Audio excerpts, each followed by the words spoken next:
అయితే ఆ శ్రీకోష్ఠంలో శివనంబి గారు ఉండేవారు.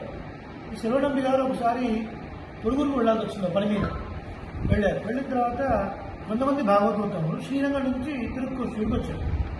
మరి ఇప్పట్లోనే కొంతమంది భాగవతోత్తములు ఇక్కడ బయట తినరు. మరి అప్పటి కాలంలో ఎవరైనా శ్రీకృష్ణ తిరుమాళిగా ఉంటే అమ్మ మేము పెరుమాళ శ్రీకృష్ణకి వచ్చాము మేము సాపాటుకు వస్తామని చెప్పేవారు. వాళ్ళు దాన్ని భాగ్యంగా భావించి చేశారు.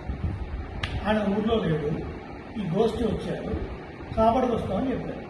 ఈమె చూస్తే ఇంట్లో ధాన్యం లేదు, కేవలం ఆ పంట పొలాల్లో వేసే విత్తనాలకు సంబంధించిన బియ్యం మాత్రం ఉంది. అవే వండి పెట్టేసి తల్లిగారం చేసేసి 2 రోజుల తర్వాత వీళ్ళు వచ్చారు, శివనంబి గారు వచ్చారు.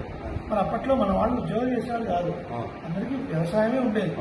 మరి ఆ నాటు వేయాలి, ఆ బియ్యం విత్తనాలు ఏవి అంటే నేను వైకుంఠంలో నాటాను అని చెప్పింది.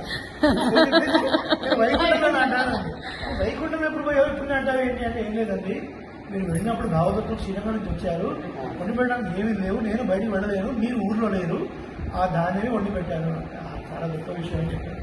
అంటే భాగవత తదియారాధన అనేది భాగవతంలో సాపాటు చేస్తే ఒక్కొక్క దివ్య వైకుంఠంలో మనం నాటినట్లు ఎక్కాలన్నమాట. అది గొప్ప 18 ఏళ్ల పాటు తదియారాధన చేశారంటే భాగవతంతో దానికి మా అన్నయ్య గారు, మా అమ్మ, మా నాన్నగారికి పెడతారు.